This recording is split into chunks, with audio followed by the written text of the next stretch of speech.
Hola, ¿cómo están? Estamos en un programa más de nuestro podcast, Voces del otro lado. Voces del otro lado. Voces del otro lado.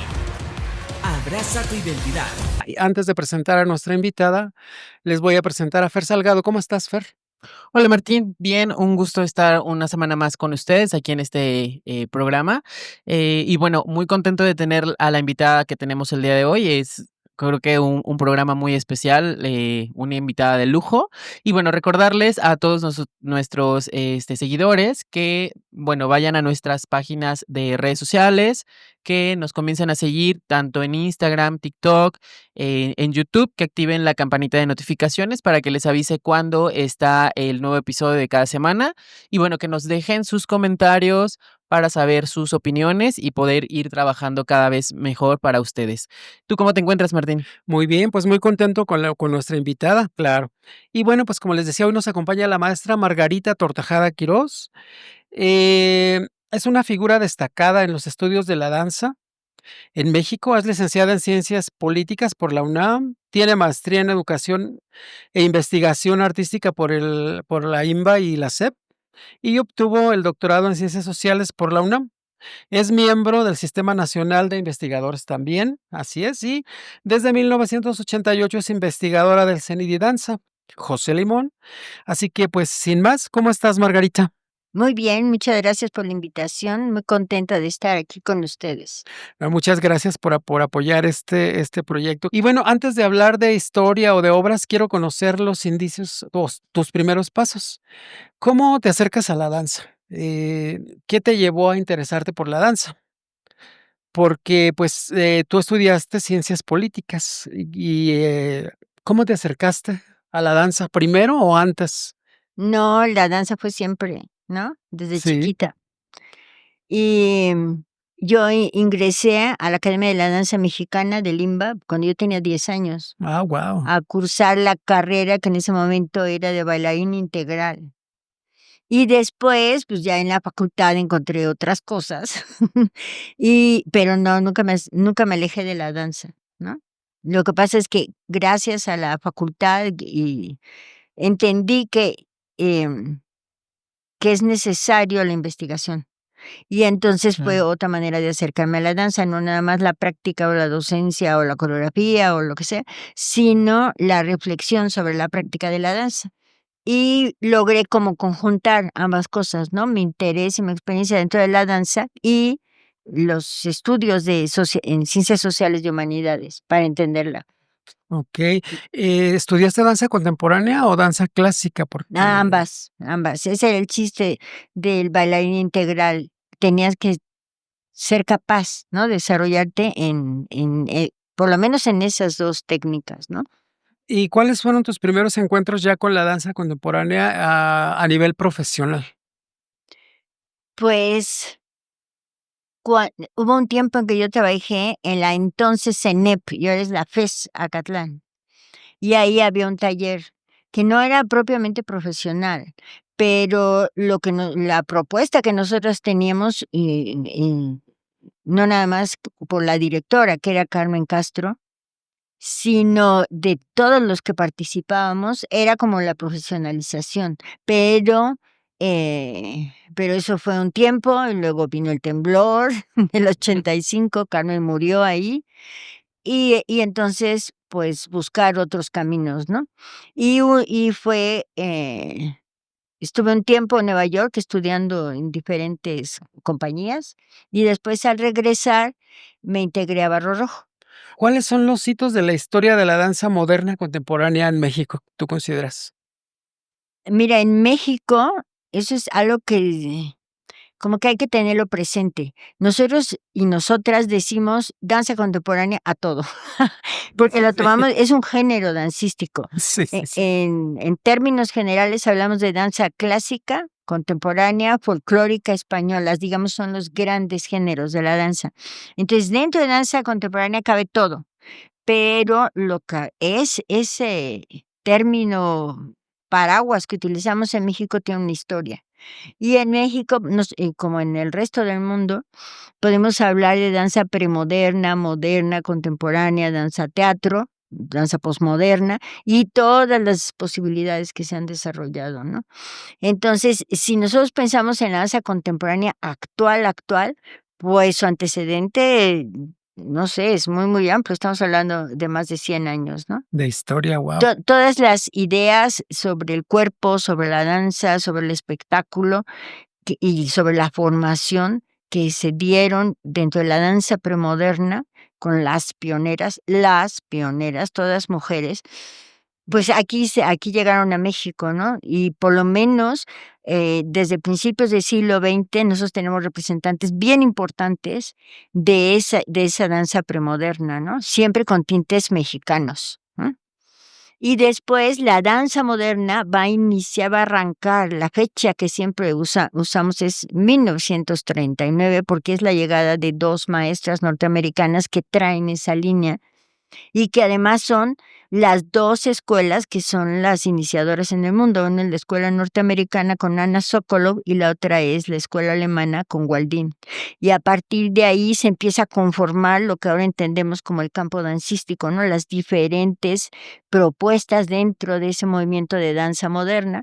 Y ya hasta los años finales de los 50, inicios de los 60, hablamos ya propiamente de la danza contemporánea en México, ¿no? ¿Algún momento un momento clave o de ruptura, de transformación que se haya dado en este campo de formación?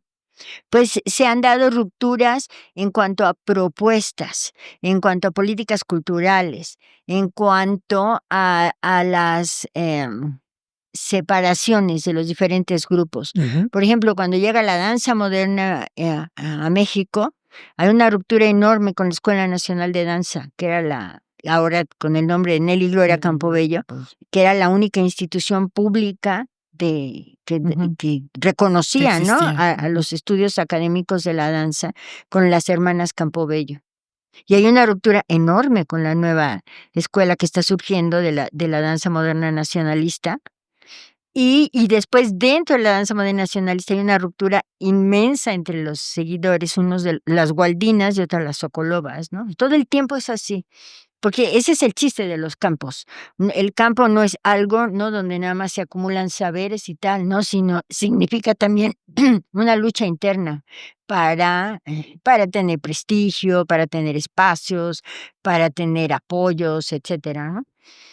Y un momento también muy importante es la ruptura dentro de ese movimiento nacionalista de danza moderna, cuando empieza a surgir lo que propiamente decimos danza contemporánea. Todos aquellos y aquellas que habían estado trabajando durante décadas, casi 20 años, la danza moderna nacionalista, no aceptaban, ¿no? Estas nuevas propuestas de la danza contemporánea que sobre todo se va a dar dentro de una de las compañías más importantes en ese momento, que era Ballet Nacional de México, ¿no? Y ellos Okey. son los que van a encabezar, digamos, el movimiento de danza contemporánea. Perdón, maestra, ¿cómo si usted nos puede, dar su opinión, digamos, o cómo cree que o sea, por ejemplo, llegan estas bailarinas que nos comentan, ¿no? Estas bailarinas maestras, ¿cómo es que esas, técnicas, esos, pues sí, como procesos de aprendizaje de la danza, cómo se adaptan aquí a la sociedad mexicana, a los cuerpos mexicanos? Y si ha habido una evolución, o cree que haya habido una evolución de esa adaptación a ahora, ¿no? Y también con esta influencia de la escuela, bueno, Nelly y Gloria Campobello, ¿no? O sea, si existe como ¿usted cree que existe como un mestizaje, por así llamarlo, de esas vertientes que llegaron, o seguimos replicando esa, pues sí, esos aprendizajes? Yo creo que, bueno, la danza escénica de la que estamos Ajá, hablando no es una creación mexicana, ni mucho menos, ¿no? claro. Es una creación europea y que se extendió por el mundo. Y yo digo que lo que sucedió en México desde finales del siglo XVIII, cuando nos llega a nosotros, es que surgió un proceso de empatriarse, dirían, ¿no? Es un proceso en que la danza se transterró. Y eso quiere decir, según Gauss, quien inventó ese término, que te cambias del espacio, del territorio, pero logras arraizar una parte de esa nueva forma de danza. Claro, no la aplicaba a la danza, yo lo estoy aplicando a la danza, pero y la vas a desarrollar con sus propias características, ¿no? Y por eso sobrevive, por eso se mantiene vigente, no es una imposición, no es nada más la respuesta, ay, pues como los extranjeros lo hacen, yo también lo voy a hacer. No, Claro. es algo que cumple necesidades, que permite expresiones y entonces por eso es aceptada y se sigue desarrollando, ¿no? Entonces, esa danza moderna, que es una de las formas que yo digo que se transterraron a México, llegó exactamente en el momento en que el desarrollo del campo dancístico permitió que se afianzara. Porque nosotros si no, ¿quiénes iban a ser las Gualdinas y las Socolovas? Pues las alumnas de las Campobello. Si Claro. no hubiera habido una formación previa, ¿cómo iban a llegar a formar Ujú. compañías las extranjeras, ¿no? Y ellas, claro que son importantes porque traen nuevos conocimientos, pero ya había danza aquí. Ellas no Claro. vinieron a traernos Sí, la verdad, ¿no? Y aquí se desarrolló la danza moderna nacionalista y nacionalista mexicana, y ninguna de las dos era mexicana, ¿no? claro. Y sin embargo, sobre todo Waldín, claro que apoyaba el movimiento de danza moderna nacionalista. Es más, su obra, La Coronela, da el arranque en 1940 a esa forma, ¿no? Nacionalista de danza. Y y así ha sucedido todo el tiempo. Vienen las influencias y hay unas que se quedan, que se empatrian, ¿no? Que se hacen propias, pero hay otras que no, que van, desaparecen, Ujú. ¿no? Y hay unas formas nuevas que van surgiendo aquí y que se van haciendo híbridos con otras, ¿no? Claro. No hay nadie absolutamente original, no hay nadie absolutamente original. Siempre hay como un intercambio, como un Claro, diálogo, como ajá, como un constante ir y venir, ¿no? De las claro. influencias de la danza y en todos los acontecimientos, Sí. pero aquí estamos hablando de danza, ¿no? Vamos a hablar de tus libros principales, ¿no? Como son Danza de Poder y Danza y Género, mujeres de danza combativa, ¿no? Sí, son como las 2 líneas más importantes de investigación que yo he trabajado, ¿no? Por un lado, la historiografía de la Ajá, danza en México, no nada más de la contemporánea, de la danza escénica en general, y por otro lado, la perspectiva de género para entender pues, para entender el mundo, ¿no? claro. Pero en este caso para entender la danza, porque en este mundo en lo que las mujeres siempre estamos en segundo lugar, resulta que en la danza escénica somos mayoría. Es algo extrañísimo. Entonces, pues yo quería estudiar eso, ¿no? Y, y, y también la contraparte, ¿no? Cómo se mantienen las masculinidades, cómo se construyen las masculinidades en la danza. Ajá. Entonces, digamos que esas son mis 2 líneas más importantes. ¿Qué es lo que tú esperas, digamos, del público, del lector, con tus obras? ¿Qué es lo que esperas que se dé, que se descubra? Porque, bueno, supongo que hay mucha gente lo leemos, ¿no? Los usamos incluso, pues, en nuestra carrera, en nuestras investigaciones, recurrimos a Claro. tus textos. Pues yo creo que todos los proyectos de investigación, como todos los libros, todas las publicaciones, surgen de un interés personal, ¿no? De preguntas que tú te haces a ti mismo o ti misma y entonces andas buscando respuesta.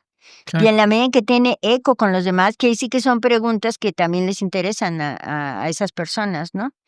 Entonces, en realidad, todo lo que yo haya publicado, son preguntas primeras mías para mí, ¿no? Que de pronto dices, ¿y por qué esto? ¿O cómo? ¿O cuál fue el proceso? Etcétera, ¿no? Ajá, Pero ya cuando ya cuando lo piensas, que no es algo que tú estás haciendo nada más, porque la investigación es como la danza, sobre todo la danza escénica, es algo que si no es para los otros no tiene sentido, ¿no?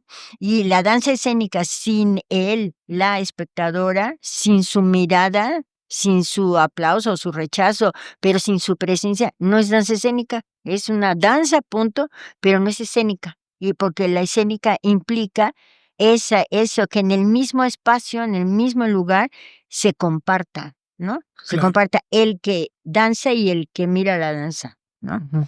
Y así es también no la investigación es un proceso que lo puedes hacer tú en total soledad, Claro. pero ya cuando lo publicas es eso, es para que otro lo vea, lo critique, lo incremente, lo discuta, etcétera. Y entonces a la hora de publicar sí piensas, y en el fondo siempre se lo dedicas a alguien, ¿no? Es que tal grupo de alumnos y alumnas o tal grupo de investigadores, investigadoras están preguntándose lo mismo. A ver, ahí va un ensayo de respuesta. A ver qué te dicen, ¿no? Como para Claro. dialogar. Y a veces te lo pide, como en la danza, ¿no? Que te dicen, ay, ¿qué te parece si haces una coreografía tal? Bueno, a veces también te dicen, ¿y qué te parece que haces tal libro o Ujú. tal? Y no es tan placentero ni tan amoroso el proceso, porque no es algo que surge de ti, es de alguna manera impuesto. ¿Cómo se construye la historia de la danza desde la escritura? ¿Cómo la construyes tú? Ay, eso es un problemón, porque la danza es presente, o sea, Ajá. presente viviente. Y entonces, en ese instante, se acabó, ya no existe más. Quedó en la experiencia del cuerpo de quien realizó la danza y de quién apreció esa danza o la compartió en ese momento. Y ya, pero no hay algo que tú agarres, ¿no? Y como una pintura, una escultura, Ujú. y dices, este es el producto de ese trabajo realizado. En la danza no queda nada más que la Sí, experiencia es sensible, o muy sea, ¿no? momentáneo, Sí. ¿no? Claro. Entonces, ¿cómo le estudias? Sí. Y entonces lo que estás estudiando es la danza que pasó. Siempre es esa idea de estás sobre lo ya ido, ¿no? Ujú. ¿Y cómo lo vuelves palabra? Pues si quiere hay que volverlo palabra, porque si no, no queda en nada, ¿no? Claro. Y hay muchos periodos de la historia de la danza o muchas obras en específico yo, por ejemplo, o quien sea, tiene interés en saber más. Pues si no lo dejaron en palabras, se acabó. Nunca nos vamos a enterar cómo fue, cuál fue Ujú. la reacción, cuál era el vestuario, no vamos a saberlo, nada, ¿no? Claro. Pero también en la danza podemos valernos de muchas fuentes, ¿no? De muchos tipos de fuentes, no necesariamente escritas, pero lo que pasa es que la palabra, ¿no? Es lo Estás. que Ujú. uno siente como que tienes mayor información, más certeza, ¿no? Aunque también la palabra, bueno, ¿no? Claro. Puede tener varias interpretaciones, como quienes escriben también son parte del campo de la danza, están insertos en esa lucha interna y entonces quién sabe en función de qué son sus interpretaciones o por qué lo escribieron, etcétera, ¿no? Claro. Maestra, ¿cómo fue que surge esta intención de hacer estas publicaciones, no? O sea, sí, ya viene como esta parte, ya nos platicó como estas preguntas, estas dudas, incertidumbres en cuanto a ciertos temas, pero ¿qué fue lo que detonó en usted el decir, me voy a aventar a escribir y a hacer estas publicaciones? O sea, porque una cosa es como investigar, decir, bueno, voy a investigar y para tener más conocimientos, pero ya el tener una o varias publicaciones, creo que es otro Sí, nivel, ¿no? es como que vas acumulándolo, ¿no? Ujú. Y ahora dices, ahora, sobre esta misma línea, pero ahora me quiero ir hacia este camino y ahora sobre este otro camino, ¿no? Entonces Claro. es como una necesidad ya. Quieres saber más, ¿no? Ujú. A veces salen publicados, a veces no, nunca tienes la certeza. A veces la salida de esas respuestas que estás ensayando se van en una conferencia o se van en un curso, en un taller o algo así, ¿no? A veces queda en una publicación, Claro. etcétera, ¿no? Pero sí es como la experiencia estética que siente uno, ¿no? Cuando está algo concluido Ujú. y está impreso, ¿no? Claro, Por ejemplo, que pues si lo quieres, pero no necesariamente es la única salida, ¿no? claro. De la investigación. ¿Cómo se han vivido las cuestiones de género en la danza contemporánea? En la danza contemporánea mexicana. Bueno, en realidad, como yo decía, las grandes pioneras de la danza premoderna son Ujú. mujeres, ¿no? Sí. Y después de la danza moderna son mujeres. Es hasta, son los hijos, digamos, los vástagos de estas pioneras que aparecen los varones, porque era una propuesta desde su condición de mujeres, no nada más de artistas, no nada más de personas que bailan, sino de mujeres. Quiero establecer mi manera de bailar, quiero establecer mi concepto, cómo construir al cuerpo, cómo construir la imagen de mujer que yo voy a dar en el foro, y a mí no va a venir ni un maestro ni un coreógrafo a decirme cómo lo debo hacer, ¿no? Ni voy a crear en función de la mirada masculina del espectador, sino Claro. voy a hacer comunidad con mujeres, ¿no? Bueno, y entonces sí tiene un principio feminista, ¿no? Aunque no lo reconozcan. O sea, por ejemplo, Martha Graham, que es una de las Ujú. fundadoras de la danza moderna, ella decía que no era feminista, ¿no? Porque estaba, pues, como que no entendían, ¿no? El concepto de feminismo. Claro. Pero claro que era una propuesta de mujeres, para mujeres, y bueno, y después para todo el mundo, no exclusivo de mujeres, pero surge de las mujeres. Y además de la dimensión del género, digamos, está presente la étnica, de qué grupo étnico eres, la edad, la clase social, o sea, es la interseccionalidad famosa en donde hay muchísimos discursos que nos cruzan y están presentes en la danza, ¿no? Y entonces, eso implica relaciones de poder siempre, ¿no? En todas estas dimensiones que estoy diciendo, de género, clase, o sea, implica estar cruzado por el poder, siempre, ¿no? Hay relaciones de poder, porque género, ¿no? Tiene mayor hegemonía que grupo étnico, etcétera, etcétera, ¿no? Claro. Y eso está presente en la danza, porque la danza precisamente, como tú dices, es cuerpo. Y toda esa realidad social, todas esas visiones que tenemos del mundo están, han sido asimilados, incluso de manera inconsciente por el cuerpo. Y nos comportamos en función de todas esas reglas, pero las hemos hecho performáticamente, o sea, actuadas, ¿no? Una y otra vez repetidas y tu cuerpo ya sabe cómo debes conducirte según tu papel en el mundo, etcétera, ¿no? Y en la danza se ve, está presente, porque está el cuerpo ahí, ¿no? Entonces, el poder de la danza es enorme por eso, porque es el poder del cuerpo ahí presente, ¿no? Y bueno, me gustaría descubrirlo, el todo, pero bueno, por lo menos por grupos, por géneros dancísticos, por periodos históricos, tratar de ir acercándome, ¿no? ¿Y cómo han influido las políticas culturales en la danza contemporánea? Pues ha sido muy importante las políticas culturales.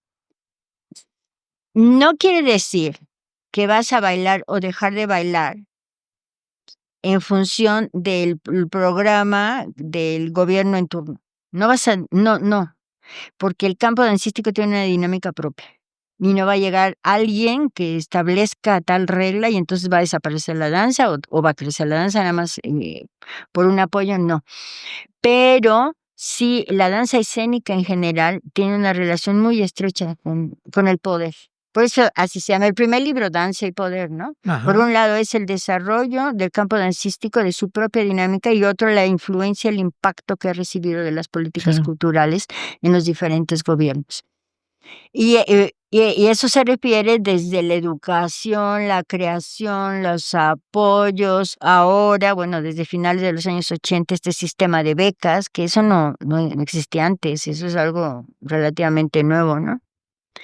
Y, y, mm, y entonces la danza contemporánea tiene diferentes posturas, diferentes líderes, diferentes tendencias, diferentes espacios geográficos incluso, pero siempre está en relación con el poder, los gobiernos, sobre todo con la burocracia cultural, que son los que reparten los presupuestos. Ujú.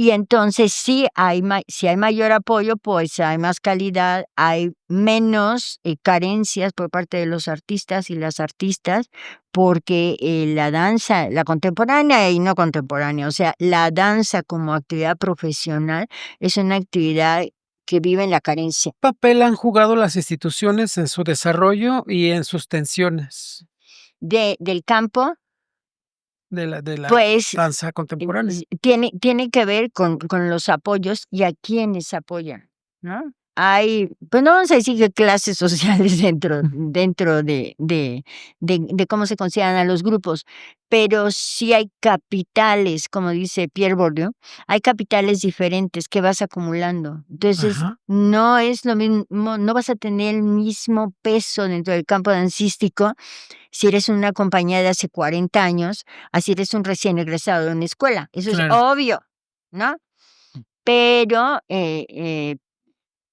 Pierre Bourdieu le llama los consagrados, ¿no? Los consagrados ya tienen un lugar que se ganaron, que lucharon durante 40 años en este ejemplo, y los recién llegados, ¿no? Tienen que, pues, empezar a trabajar, dice Bourdieu, ¿no? Ajá, Y em, em, Y entonces el poder que tú tengas tiene que ver con la posición que tienes dentro del campo de la danza, ¿no? Y esa posición es según tu prestigio, según tus apoyos, según tu antigüedad, etcétera, etcétera, ajá, ¿no? Son diferentes razones por las que vas acumulando y teniendo poder. Pero eso no quiere decir que, ay, como eres el más antiguo ya vas a tener más poder que los demás, no. Ay, siempre. Es que eso es juego de poderes y micropoderes, es permanente en todas las esferas de la vida. Y pues en el campo de la danza es muy obvio, ¿no? claro. Y las tendencias actuales en la danza contemporánea mexicana, ¿cuáles serían? ¿Cuáles Pues, ves tú? pues te digo que nosotros le decimos danza contemporánea a todo. Yo lo que veo en México es una variedad enorme, ¿no? De posibilidades, con muchísimos agentes, artistas que tienen agencia, que deciden, que luchan, que promueven, ¿no? Y no creo que haya una línea, ¿no? Antes, digamos, en los años 80, 90, nosotros decíamos, hay las grandes compañías y hay los grupos independientes. Ya no es así, porque para empezar ya no existen esas grandes compañías y en realidad independientes, pues no creo que nadie pueda hacer porque se requieren los apoyos, ¿no? De una o de otra manera.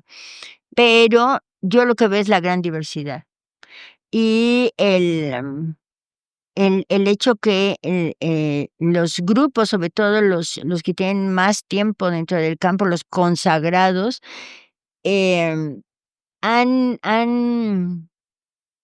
han podido, de alguna manera, establecer el diálogo con la burocracia cultural de una manera que que no sean puestos a un lado, nada más, Okey. ¿Y ¿no? cómo se ve el panorama en ese sentido? En la actualidad, ¿cómo ves el panorama de la danza contemporánea? Pues yo creo que va a seguir siendo, ¿no? Que a pesar de las carencias y a pesar de la falta de reconocimiento social que hay en México y en el mundo, hacia, Claro. hacia la danza, eh, se va a seguir sí, produciendo danza de gran calidad, ¿no? Ajá. Estamos hablando de danza contemporánea sobre todo, pero, pero también en los otros géneros dancísticos se da, ¿no?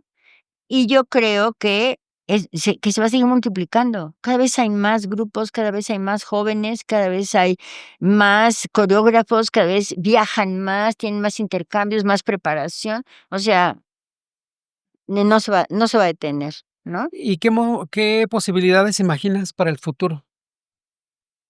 Ay, que tengan más poder dentro del campo, dentro del país, pues, Ajá. que tengan más injerencia en cómo se reparten los presupuestos, cómo se hacen las curadurías en los festivales. ¿O cuál es el desafío o los desafíos urgentes del campo de la danza contemporánea?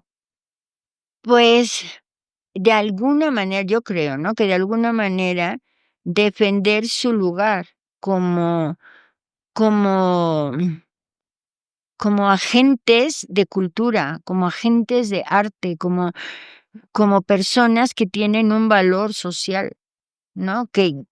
nuestra cultura también es dancística. Ajá. Tratar de que socialmente sea reconocido, ¿no? Y eso le dará más peso a quienes son los y las creadoras y al movimiento, ¿no? De danza en general. ¿Y qué piensas tú acerca de las nuevas generaciones? Uno ve el desarrollo, ¿no? Que ha tenido Ajá. la historia, te das cuenta que cada vez hay más escuelas, cada vez hay más instituciones, la población que se dedica a la danza cada vez crece y crece y crece, o sea, que va bien, digamos, ¿no? Y entonces, los jóvenes, como no se saben esa historia, ellos, por ejemplo, dicen: "Es que no hay nada, es que no tenemos posibilidades". No, al contrario, pensemos cómo habrán iniciado, las primeras, representantes de la primera generación de danza moderna en México en los años 40, y sí no había nada, nada es nada. Y ahorita hay un montón de escuelas en el país entero, hay licenciaturas, hay grados de posgrado para ellos también, hay espacios, hay festivales, eso no existía, eso se ha ido construyendo, ¿no? Por todo el campo. Y entonces yo creo que eso va a seguir sucediendo y los y las jóvenes tienen que entender es la lógica de ese campo y hacer sus propias propuestas, no tienen por qué obedecer ni seguir lo que han hecho las demás personas, sino también ver cuáles son sus caminos, qué propones, cómo lo quieres hacer, ¿no? ¿Y Claro. quiénes eran las personas, pues sí, las personas que llevaban a cabo esta primera etapa de la danza o de la danza moderna? Bueno, las madres de la danza moderna son Ajá. Waldin y Sokolow, y la primera generación de bailarinas y de creadoras mexicanas, eh, pues son o las Waldinas o las Sokolovas, ¿no? Gente como Josefina Lavalle, Guillermina Bravo, em, Rosa Reina, ¿no? Raquel Gutiérrez, o sea, toda esa generación, Ana Mérida. Y luego los que siguen, lo vemos así por generaciones, ¿no? Ajá, claro. Los jóvenes, digamos, los que, desde finales de los 70 y principios de los 80 o a lo largo de toda la década de los 80 van haciendo sus propuestas de los independientes, ¿no? Que decimos, y que ahorita sobreviven, son las compañías más antiguas ahora, ¿no? Alguna vez fueron los rebeldes de 20 años. Y ahora tienen grupos que ya cumplieron 40 años. Pienso en Claro. Antares y Miguel Mancillas o en Cecilia Appleton y Contradanza, así, ¿no? Son muchos que se han mantenido. Eso Claro. es ejemplo de la fortaleza de los grupos, de las personas, de los creadores y las creadoras, ¿no? Se mantienen, ¿no? Y en la danza contemporánea, estos grupos que ha habido que dependían del presupuesto del Estado, ¿cómo funcionaron? Y nosotros decíamos, digo nosotros, mi generación, ¿no? Hablábamos de las 3 compañías subsidiadas y los grupos independientes. Esas 3 compañías subsidiadas eran Ballet Nacional de México, dirigido por Guillermina Bravo, fundado en 1948, ¿no? Desde Eh, el 48. desde 1948. Luego, Ballet Independiente, dirigido por, Raúl Flores Canelo. Canelo, em, ese fue el último en desaparecer hace poquitos años. Ah, okey. Y por último, Ballet Teatro del Espacio, que es una escisión de ballet independiente. Bueno, no es una bueno, en general, en ballet independiente se divide en 2, uno queda como ballet independiente o como Ballet Teatro del Espacio, codirigido por la maestra Gladiola Orozco y por Michelle Descombey. Ellos eran las 3 compañías que tenían un subsidio, que para los independientes parecía, oh, la gran, Claro. o sea, como que lo tenían todo, tenían un espacio, tenían sueldos, pero en realidad el subsidio era pequeñito. Si tú vieras cuánto ganaban los bailarines, esos grandes bailarines, esas compañías que tenían 50 y 60 años casi trabajando, ¿no? En realidad era bien poquito. Me acuerdo que los otros tenían menos todavía, no tenían nada. Y esas 3 compañías funcionaron, pues, para que siguiera manteniéndose, ¿no? La danza contemporánea, y tenían temporadas establecidas en los teatros dedicados a la danza, como desde el Palacio de Bellas Artes, Teatro de la Danza, Sala Covarrubias, etcétera, ¿no? Pero todos los otros jóvenes, no es que los despreciaran, es que no querían seguir su camino, no querían seguir las técnicas, por ejemplo, Ujú. ahí la técnica hegemónica era la Graham, por ejemplo, y los jóvenes dijeron, no más Graham, y empiezan o a importar técnicas o a crear sus propias técnicas, ¿no? Haciendo Claro. síntesis con sus conocimientos. Pues el surgimiento de estos grupos independientes de finales de los 70 fue una reestructuración del campo del sistema. ¿Cómo qué grupos eran estos grupos El independientes? primerito es Forian Ensemble, con Lidia Mm, y Rosa Romero, y Jorge Domínguez, ellos y Eva Zapfe. Ellos surgen en 1977 al abrigo de Amalia Hernández, ¿no? Que les okey. prestaba el espacio, que les dio todos los apoyos, etcétera, ¿no? Después sigue Alternativa de Javier Francis, Rodolfo Reyes, y después quien se queda trabajando con Alternativa muchos años es Luis Fandiño, ¿no? Mm.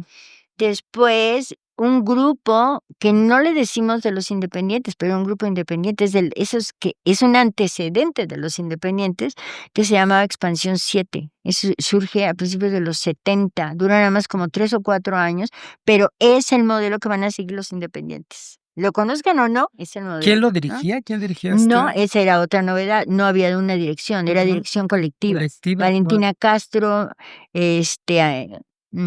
Palmeros, Cecilia Vara, ¿no? Todos eran una dirección colectiva. Se desintegra perdón, Valentina sigue trabajando. Ese es el tercer grupo independiente, ¿no? Entonces estamos viendo por un lado los jóvenes chavitos de 20 años y por otro lado los súper experimentados como Valentina Castro o como Luis Fandiño en su momento. Okey. Y después ya viene pam, pam, pam, pam, pam, el surgimiento de muchísimos grupos. O sea, cuando independientes. surgieron Claro. estos grupos eran muy pocos, los No, pues independientes. imagínate, era Forian Ensamble solitos, ahí, Solitos. solitos, Guau, ¿no? Y cómo se fueron reproduciendo, porque era el camino en ese momento, ¿no? claro. Que se les presentaba. Claro. Y para estos grupos independientes no había esos, fondos concursables, ¿no? No, no había nada, no había nada. Eran, Lidia Romero lo dice, o sea, iban casi a acampar a las oficinas, ¿no? De la burocracia cultural, a Guau. exigir funciones. Eso no, o sea, no cabía en la cabeza en esa generación que hubiera algo más que Ballet Nacional, Ballet Independiente, Ballet Teatro. Punto, ¿no? O sea, el Estado no ofrecía ningún Posibilidad. presupuesto, Sí. ningún posible No, presupuesto para no, lo ellos. tuvieron que negociar, lo tuvieron que pelear, ¿no?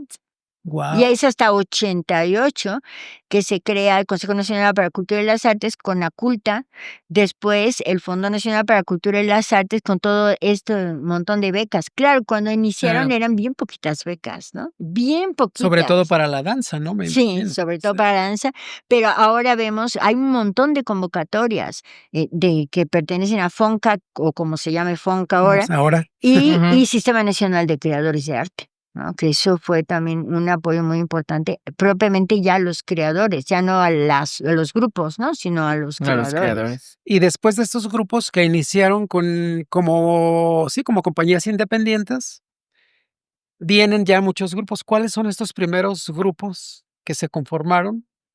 Ya, digamos, que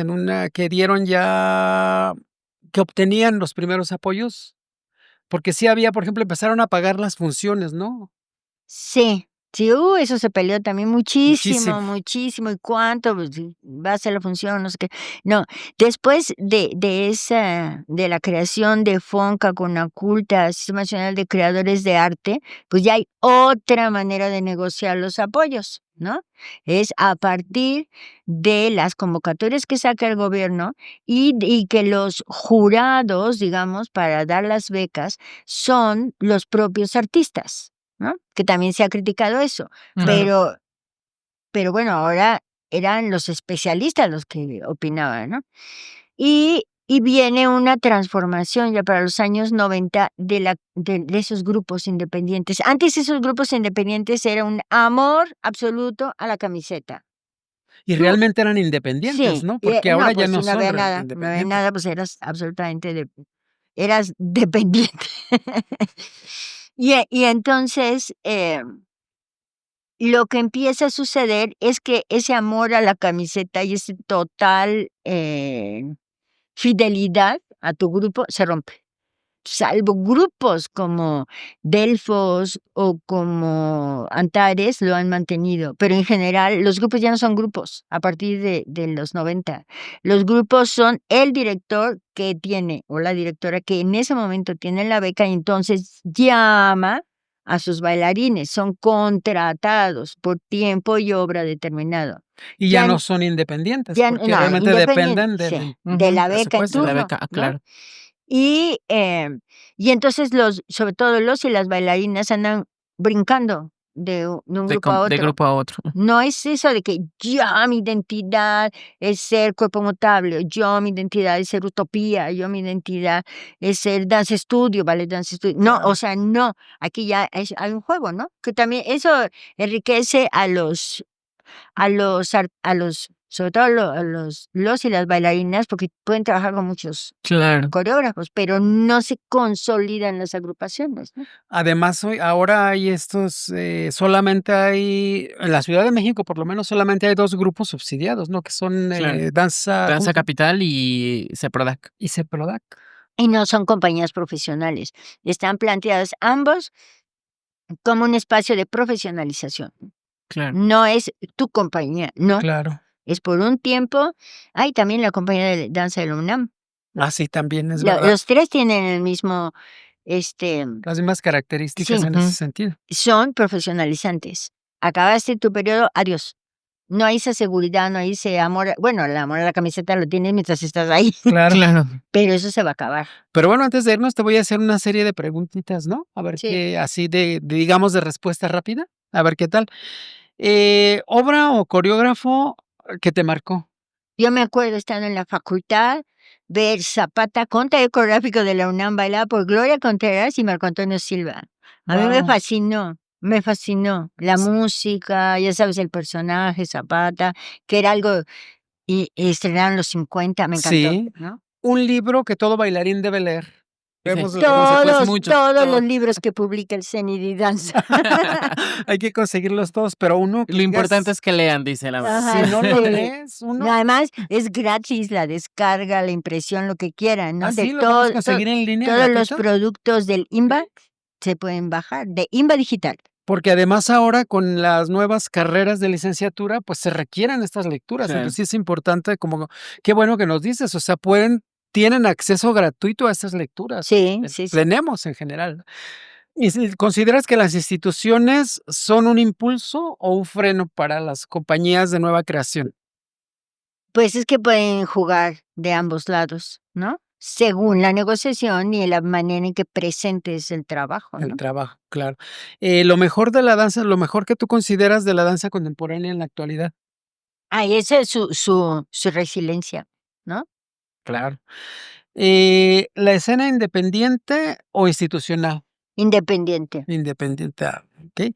Un momento histórico clave de la danza contemporánea. El el surgimiento, ¿no? De las nuevas políticas culturales, que digan lo que digan, es el mismo, ¿no? Sí, A ¿verdad? partir de 88 para acá, sí. Okey. Una figura histórica que no podemos olvidar, o que no olvides En tú. la danza, En la danza, claro. yo pienso en Raúl Flores Canel, Un momento de ruptura en la danza mexicana. con Raúl Flores Canel. Cuando se va por un lado ballet independiente y por otro ballet Teatro del Espacio. Guau, sí. Además fue un fenómeno bastante, pues, hasta criticable, ¿no? En Sí, muchos sentidos. fue muy violento, ¿no? En su momento. Okey, ¿quién abrió camino para las mujeres en la danza contemporánea? Contemporánea, es que desde el principio abrió un Sí, camino ya nos desde platicaste Nelly Campobello, desde la ¿no? danza moderna, ¿no? Ujú. Pero en la danza contemporánea, ¿qué figuras hay que le hayan dado como, pues, fuerza, digamos, a la danza contemporánea? Pues, sobre todo Guillermina Bravo, ¿no? Definitivo. El mayor reto de la danza hoy. Ay, que que se organice. Si pudieras cambiar una cosa del sistema dancístico, ¿cuál sería? Actualmente, del sistema actual, de cómo está funcionando la danza en México. algo que se pudiera, bueno, ¿Qué que pudieras que hubiera creas? más festivales, o sea, porque desaparecieron muchos festivales de danza, Sí, que es vuelvan a, que vuelvan a establecerse esos festivales. sí. Un país donde la danza se estudia de manera inspiradora. Tú que tú consideres y que digas: "Es que en este país la danza sí se estudia con esta profundidad".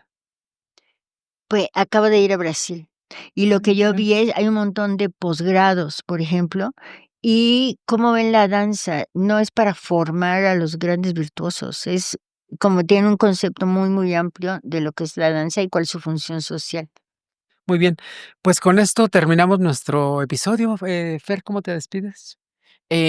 Bastante contento y feliz con que haya estado la maestra con nosotros. Fue como una gran clase. Sí, Sí, sí, sí. Y pues nada, esperemos seguir pudiendo aprender de usted. Ay, yo encantada cuando me inviten.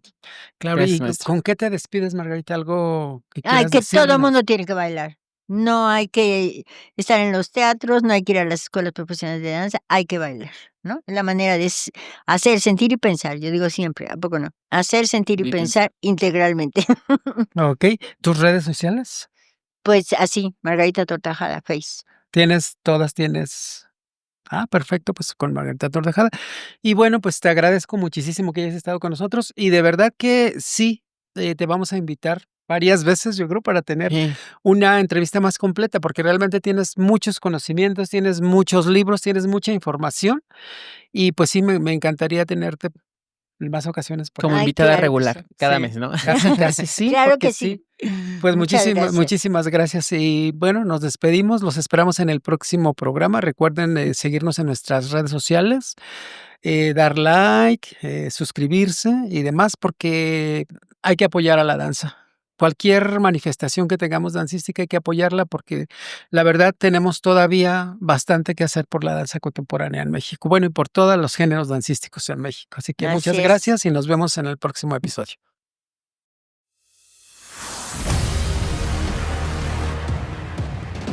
Voces del otro lado.